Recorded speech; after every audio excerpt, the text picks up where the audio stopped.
O primeiro turno das eleições terminou com uma diferença de mais de 6 milhões de votos entre Lula e Bolsonaro. Se analisarmos friamente esse número, bastaria somente o petista manter o mesmo desempenho no segundo turno que conseguiria vencer o pleito. Mas a história não é tão simples assim, e os bolsonaristas contam com uma virada para reeleger Jair Bolsonaro. Pode ter certeza que a gente vai ultrapassar 60% de votos por ocasião dessas eleições. Não tem como ser diferente, não tem como ser diferente. Antes de tudo, é preciso dizer que uma virada no segundo turno em eleição presidencial é quase improvável na recente democracia brasileira. Essa ultrapassagem nunca aconteceu desde 1989. Desde lá foram 6 eleições presidenciais decididas em segundo turno.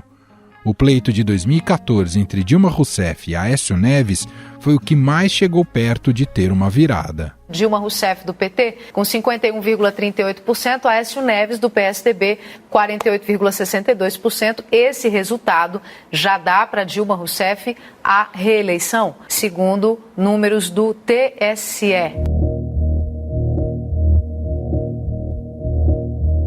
Ao mesmo tempo, Jair Bolsonaro conta com a história a seu favor. Nunca um presidente que disputou a reeleição saiu derrotado do pleito. O problema é que todos os incumbentes, antes dele, chegaram às eleições como favoritos, à frente do segundo colocado nas pesquisas, o que não é o caso de Bolsonaro, como temos acompanhado. Para vencer no dia 30, a campanha do presidente terá que transpor alguns obstáculos. Um deles é tentar ganhar, ou pelo menos diminuir, a vantagem de Lula em Minas Gerais. Para isso, Bolsonaro se cercou de aliados de peso no estado: Romeu Zema, governador reeleito, Cleitinho, senador eleito pelos mineiros, e Nicolas Ferreira, o deputado federal mais votado do país. Eu sempre dialoguei com o presidente Bolsonaro, em muitas coisas convergimos e em outras não. Mas é um momento em que o Brasil precisa caminhar para frente e eu acredito muito mais na proposta do presidente Bolsonaro do que na proposta do adversário. Só que Lula também traça suas estratégias para manter sua vantagem no primeiro turno no estado. Além de Alexandre Calil, que disputou o governo contra Zema, Lula recebeu o apoio do prefeito de Belo Horizonte, Fouad Noman. Mostrou a sua sensibilidade política e principalmente o seu carinho, o seu apreço por Belo Horizonte. Então, Belo Horizonte precisa estar junto com o candidato Lula. Vale lembrar que todos os presidentes eleitos desde 1989 ganharam em Minas Gerais. Mas Lula também tem desafios no Sudeste, como diminuir a vantagem de Bolsonaro em São Paulo e no Rio de Janeiro. Para isso, conta com o apoio de tucanos históricos do estado e também da senadora Simone Tebet, que teve uma votação expressiva entre os paulistas. Depositarei nele o meu voto, porque reconheço no candidato Lula o seu compromisso com a democracia e com a Constituição, o que desconheço no atual presidente.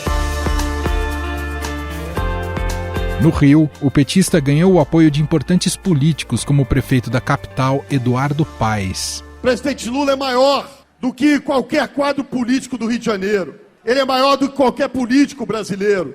Ele é a figura que representa e materializa a esperança do nosso povo e da nossa gente. Para Bolsonaro, a tarefa é aumentar sua vantagem nesses 2 colégios eleitorais. No Rio, conta com o apoio do governador reeleito Cláudio Castro. Eu, como sou do partido do presidente, sou apoiador do presidente, não tinha como não vir aqui e tentar me esforçar muito para o Rio ser a capital da vitória da eleição do presidente Bolsonaro.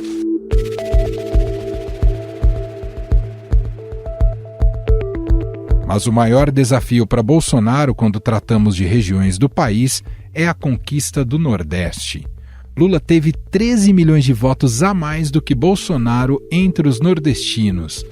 A ideia é tentar elevar o antipetismo na região e contar com o apoio de deputados, senadores e governadores já eleitos, principalmente na Bahia. Quarto maior colégio eleitoral do país, o estado deu a Lula no primeiro turno 3,8 milhões de votos a mais do que a Bolsonaro. Na Bahia, por exemplo, o Megarini teve 69% dos votos contra 24,31% de Bolsonaro, né? O Ciro e a Simone Tebet estiveram juntos 5%.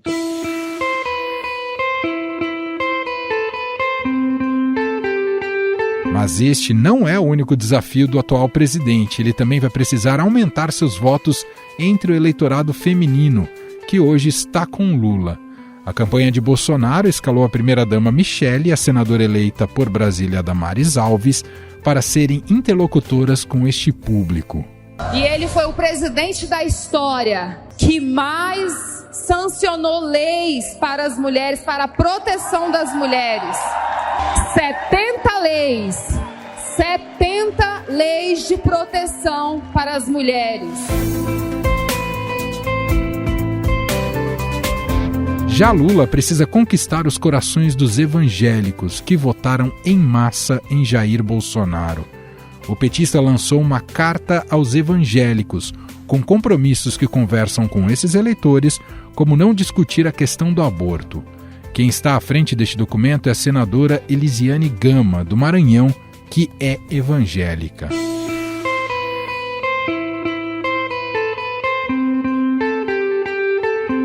Nas pesquisas divulgadas essa semana, Lula está em vantagem sobre Bolsonaro no IPEC, Datafolha, IPESP e Quest. A diferença de votos válidos varia de 8 a 10 pontos percentuais. Afinal, qual o tamanho do desafio que tem Bolsonaro diante da diferença aberta por Lula no primeiro turno? E Lula, como manter uma boa vantagem sobre o atual presidente? Para analisar este cenário, nós vamos conversar agora com o cientista político Bruno Silva, diretor de projetos do movimento Voto Consciente.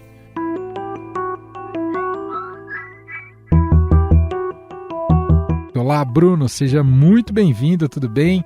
Olá, muito obrigado, Emanuel, pelo convite. Você sabe que é sempre uma alegria poder conversar com você aqui, com toda essa audiência do Estadão Notícias. Sensacional, obrigado, Bruno. Bom, a lógica deste segundo turno tem sido, já começar te perguntando em torno disso, Bruno, se a lógica tem sido pautada pelo jogo de rejeições, efetivamente. É por aí que Lula e Bolsonaro têm atuado e vão buscar ampliar eleitorado daqui até o dia 30? É por aí, Emanuel. E você sabe que é a primeira vez que eu consigo observar, né, olhando esses dados de rejeição, algo tão autoexplicativo, vamos dizer assim, né, para facilitar para o ouvinte que está aí do outro lado. Por exemplo, um dos levantamentos feitos, se não me engano, pela Genial Quest nessa última semana, mostrou que essa rejeição estava na casa dos 49% para Bolsonaro e nos 44% para Lula. Quando a gente observa as intenções de voto ali, que não estamos falando diretamente dos votos válidos, está algo muito próximo, ou seja, está algo quase que batendo em cima.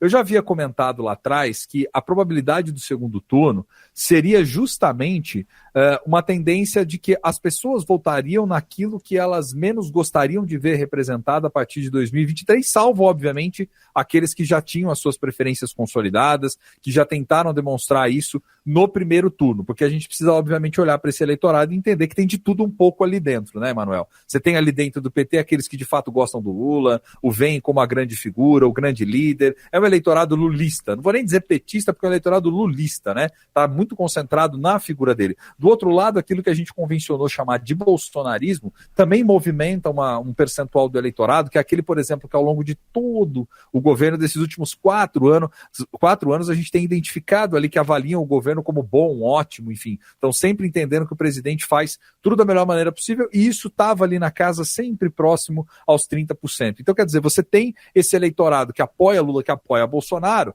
mas se você somar todo ele não vai dar justamente todo esse percentual de pessoas que estão participando. Então aí sim, existe um elemento que é interessante, que são aqueles que serão mobilizados para ir às urnas nesse segundo turno, para tentar evitar que o mal maior nas suas respectivas leituras seja aquele que venha efetivamente sair vencedor das urnas. Essa eleição, Emanuel, eu arriscaria dizer, óbvio que a gente não tem bola de cristal, né? Eu arriscaria dizer que a diferença à margem será muito estreita e pode ser que nós tenhamos algo muito parecido com o que assistimos em 2014, naquele contexto Dilma versus Aécio no Brasil.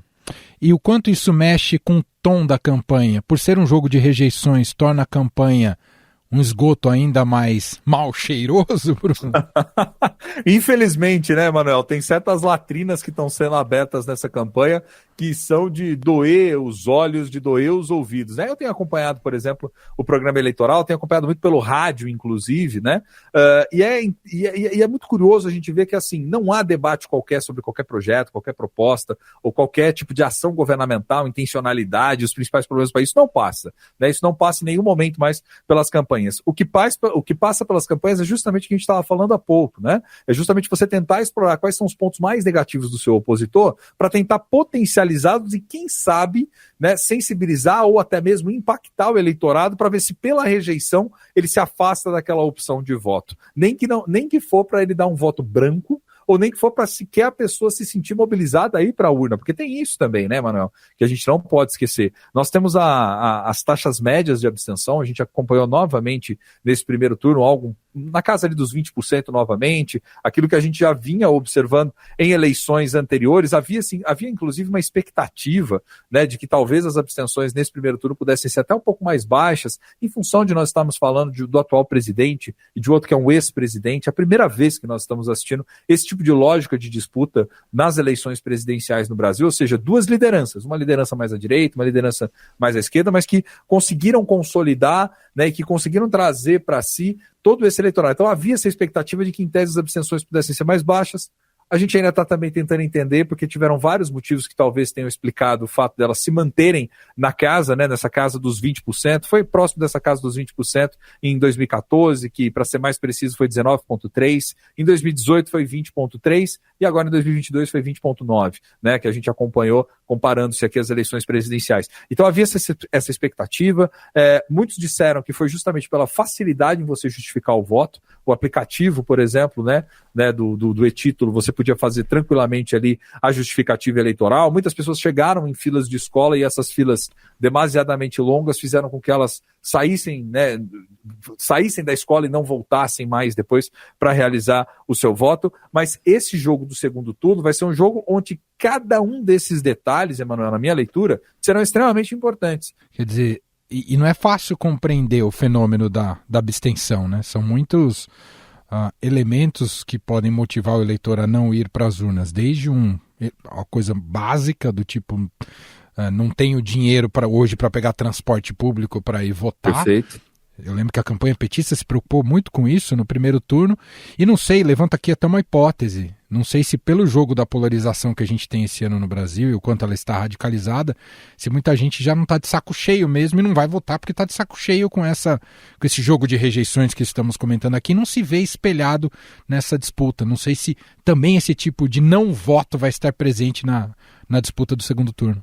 Pode ter também no meio desse, vamos colocar aqui um quinto, né, ou algo próximo disso do eleitorado. Se a gente pegar, por exemplo, abstenções do segundo turno, elas variam pouco em relação ao primeiro turno nas eleições, né, Manuel? Até para contextualizar aqui para o nosso ouvinte, em 2014, por exemplo, nós tivemos no segundo turno 21,1% de abstenções, 19,3% do primeiro, como eu havia comentado há pouco. Em 2018, no segundo turno, nós tivemos 21,2%, no primeiro 20,3%. Em 2022, agora, nós tivemos 20,9%, a conferir qual vai ser. É curioso que é muito parecido com a taxa do primeiro turno, não aumenta tanto assim, né, Bruno? Não aumenta tanto assim, né? Os percentuais, eles têm sido, pelo menos nos últimos pleitos, né, relativamente estáveis. Acho que a tendência talvez também possa ser algo muito parecido. Muito embora Uma das hipóteses tem sido aventada, até alguns analistas têm debatido sobre isso, têm tentado pensar esse fenômeno, mergulhar nele de modo um pouco mais intenso, alguns fortemente associando o fenômeno das abstenções, prejudicando um pouco mais Lula do que Bolsonaro, mas também é preciso matizar isso a nível regional, né? Eu acho que isso é uma hipótese plausível em alguns contextos, em algumas localidades, né, Manuel? Principalmente por fatores como esse. Você pega, por exemplo, o fato de que Lula tem uma preferência maior do que comparado a Bolsonaro em fatias do eleitorado mais pobre, que em tese tem essa dificuldade maior de votar, muitas das vezes por fatores associados ao transporte, ou até mesmo, né, por dificuldades de conseguir se deslocar, ir até essa sessão eleitoral. Então, esse pode ser talvez um dos fatores que prejudica um pouco mais Lula, mas até para conseguir calibrar isso, fazer uma análise mais precisa sobre esse fenômeno, se torna extremamente complexo, porque as eleições a gente sabe que tem muito de véspera, né, Manuel? É aquilo que a gente fala. A gente está acompanhando, por exemplo, os levantamentos das pesquisas de intenção de voto e ainda assim aparecem indecisos, né? Por exemplo, o Datafolha da última sexta-feira, né, fez esse levantamento e nesse levantamento ele mostrou ali que dentro do percentual daqueles que ainda estão indecisos, vamos dizer assim, daqueles que ainda não sabem quem votar, que ainda estão tentando, né, descobrir, nós estamos falando aí de algo próximo a 5%, que estaria mais ou menos nessa casa dos 5%. Pode definir a eleição, né? É um eleitorado que se vai para a urna define a eleição, por exemplo. Certamente dentre essa fatia tem aqueles que não vão, aqueles que irão, claro. Mas perceba, numa eleição polarizada, numa eleição extremamente disputada, como a gente já conferiu no primeiro turno, e que certamente seguirá essa linha de tendência no segundo turno, qualquer voto ele é muito expressivo e muito importante. Queria até colocar então nessa conversa sobre o tipo de embate que tem sido travado entre as duas candidaturas. E me chama muita atenção, Bruno, imagino que para vocês analistas também, o quanto a manipulação religiosa chegou a um patamar jamais visto talvez na história da nossa democracia, ou pelo menos desde 1989. Queria te ouvir sobre isso, o que isso traz de prejuízos para o nosso ambiente político. Olha, Manuel, se me permite, eu quero fazer uma digressão um pouco maior aqui para a gente poder tentar entender, e eu vou inserir alguns elementos aqui na análise para quem está nos ouvindo pensar um pouco com a gente também. Essa questão da religião no Brasil, ela se tornou muito delicada, e vamos dar nome aos bois, fundamentalmente porque Bolsonaro se afastou de parcelas desse grande público que nós chamamos de evangélico, e que dentro desse público nós temos também diferentes denominações, tem diferentes igrejas que estão inseridas ali dentro, diferentes perfis de lideranças religiosas, e que muitas também não falam entre si, vamos dizer assim. Mas Bolsonaro consegue trazer a simpatia, digamos assim, da maioria desse amplo segmento de evangélicos, mas também tem rejeição em parcelas dele. Mas o que nos preocupa e o que eu acho que é um fenômeno que talvez é mais novo no Brasil? Nós nunca tivemos, do ponto de vista eleitoral, uma clivagem eleitoral a ponto de ser definidora, por exemplo, de um resultado. Não estou dizendo que nesse ano será também, mas estou dizendo que esse é um elemento novo, pensando do ponto de vista das eleições e considerando o que aconteceu de 2018 para cá e da maneira como principalmente o presidente tem construído palanque, né, tem feito todo o seu governo, as sinalizações públicas. Lembremos, por exemplo, que quando o Bolsonaro termina eleito as eleições de 2018, uma das suas primeiras ações, eu me recordo nessa imagem que estava acompanhando, foi justamente uma bandeira do Brasil pendurada ao fundo com uma fita um tanto quanto torta, numa estética que me permita até, né, não sei se é uma comparação infeliz, uma estética quase da Al-Qaeda, né, aquela coisa, uma Bíblia em cima da mesa com a mão e o pastor Magno Malta junto com ele, fazendo toda uma evocação, agradecendo, enfim, etc. Isso porque ele já havia explorado na campanha muito disso, foi a diversos cultos, e esse elemento foi trazido de modo muito intenso para a campanha presidencial de 2022. Mas veja, essas alianças que Bolsonaro tentou costurar ao longo desses 4 anos não se encerraram pura e simplesmente numa sinalização pública de um ato de campanha.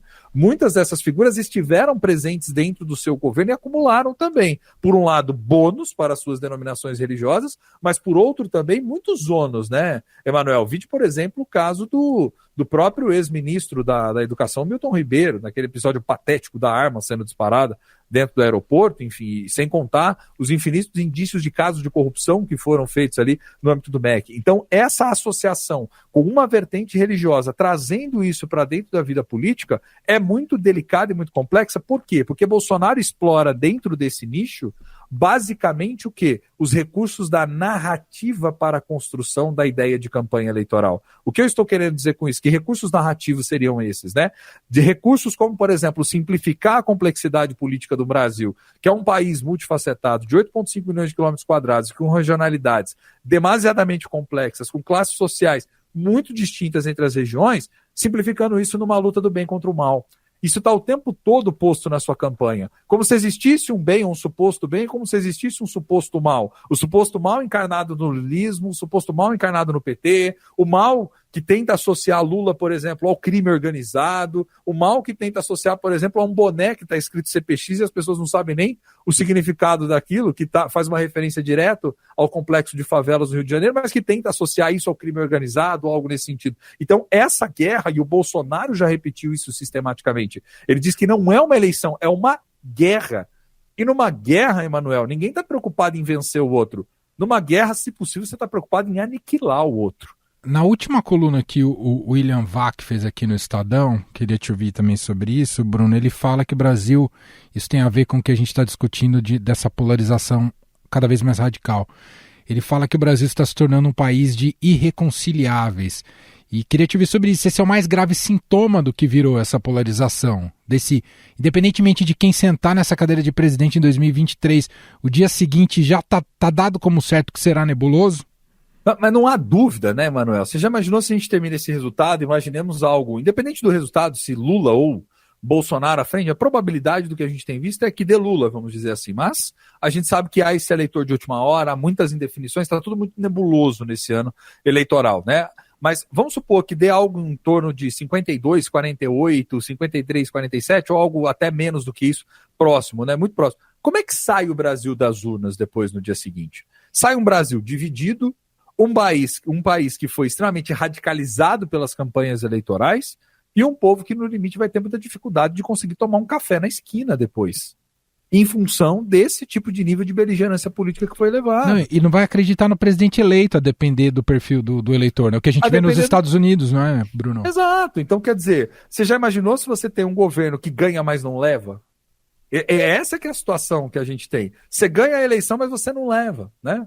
Há uma frase que era interessante, né, associada ao Abraham Lincoln, que ele dizia que quem controla basicamente o sentimento público tem tudo, né? Quem não tem fica extremamente perdido. E aí, qual é que é o sentimento público hoje, por exemplo, do Brasil, se a gente parar para pensar, né, Emanuel? É um país que está dividido, é um país que está rachado. E detalhe, na instância em que, em tese, poderia servir para dar uma apaziguada nisso tudo, né, que as pessoas se encontrando na igreja no final de semana, no domingo, para poder compartilhar uma experiência de sagrado, a galera dividida porque vai querer saber, pô, mas perdeu por quê? Será que você não votou? Será que você deixou de votar? Enfim, né? Ah, o cara é católico, é isso, o cara é evangélico, é aquilo. Quer dizer, são simplificações muito complexas, porque aí no limite nós estamos derretendo o nosso tecido social, que já vem muito ruim, né, Emanuel? Já vem muito radicalizado. E veja, esse tipo de movimento, que é um movimento que a gente tem acompanhado nos últimos 4 anos, ele não foi fabricado agora para a campanha eleitoral. Ele vem sendo azeitado faz muito tempo. O presidente age, infelizmente, de maneira demasiadamente irresponsável da maneira como se utilizou da presidência da República para conseguir mobilizar tudo isso ao longo desses 4 anos. Poderia ter feito de N maneiras diferentes, Emanuel. Ele poderia, por exemplo, não ter rivalizado, ele poderia, por exemplo, não ter radicalizado certas pautas, poderia ter se mostrado numa postura de mais diálogo, de mais negociação, mas não. Ele apostou o tempo todo na intensidade. E essa é a tônica da campanha do presidente, intensidade. Lula, quando percebeu que, até para conquistar alguns setores do eleitorado, precisaria talvez sair um pouquinho da dimensão do Lula paz e amor e ir um pouquinho mais para a dimensão do Lula enfrentamento, também está radicalizando nesse nível, né? Também está tentando devolver na mesma moeda. Isso certamente bom resultado não vai dar, né, Manuel? Por quê? Porque o presidente que vencer vai ter a dificílima missão que, particularmente, entendo que dessa vez vai ser quase que impossível de conseguir construir um Brasil, de conseguir reconciliar. Então, concordo, essa questão de manter reconciliado minimamente o Brasil para poder avançar, vai ser algo que vai demandar tempo, vai demandar tranquilidade, vai ter que demandar muita habilidade política para poder tentar costurar isso. E a tendência é que não ocorra, porque nos lembremos, daqui 2 anos tem eleição novamente, as eleições municipais, e nessas eleições, mais uma vez, esse tipo de clima vai aparecer de modo extremamente intenso. Para a gente fechar nossa conversa, Bruno, o quanto as campanhas de fake news podem definir o resultado do segundo turno. Porque isso já faz parte do nosso ambiente político, não é de hoje. O eleitor brasileiro já sabe lidar com isso ou é ainda um elemento preocupante, capaz até de mudar o resultado de uma eleição? Eu acho que as pessoas estão um pouco mais vacinadas do que em 2018, né, Emanuel? Não que tenha parcelas pequenas que não possam acabar sendo induzidas, enfim, por meio disso, mas o eleitor está muito mais vacinado. Os meios de comunicação deram uma ênfase muito grande na importância da informação. Mesmo aquelas pessoas que acabam recebendo as fake news começam também a se questionar porque o volume e a intensidade do que recebe muitas das vezes não é nem processada, né, Manuel? A gente sabe, infelizmente, tem pessoa que vai ler a manchete, mas não vai ler o conteúdo do que tem ali na notícia, na informação. Então eu penso assim, sim, essas campanhas de desinformação, elas têm a sua importância, elas têm lá o seu impacto. Qual é que é a diferença que eu tenho observado que eu fico preocupado? Né? É que isso saiu do universo das redes e ganhou o universo também da propaganda eleitoral gratuita oficial. Esse é que eu acho que é um elemento de novidade. Porque lembremos, em 2018, o presidente tinha 7, 8 segundos de televisão no primeiro turno.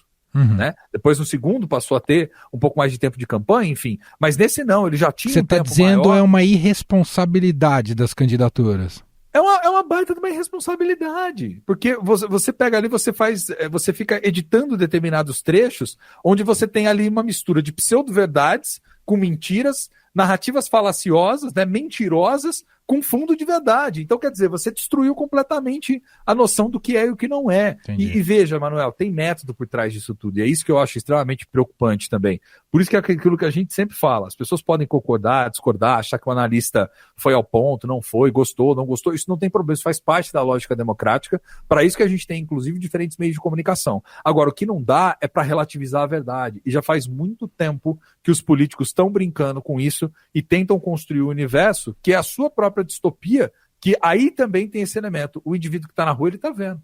Não adianta eu falar que a economia está bombando, está linda, maravilhosa, você está indo no supermercado, você continua pagando o preço mais caro dos produtos, você está sentindo na pele, você está entendendo o que está acontecendo. Né? Muito bem, ouvimos aqui o cientista político Bruno Silva, diretor de projetos do movimento Voto Consciente. Sempre muito bom te ouvir, Bruno. Obrigado pela conversa mais uma vez.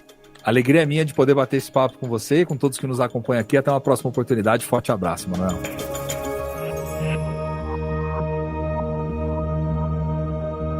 Estadão Notícias.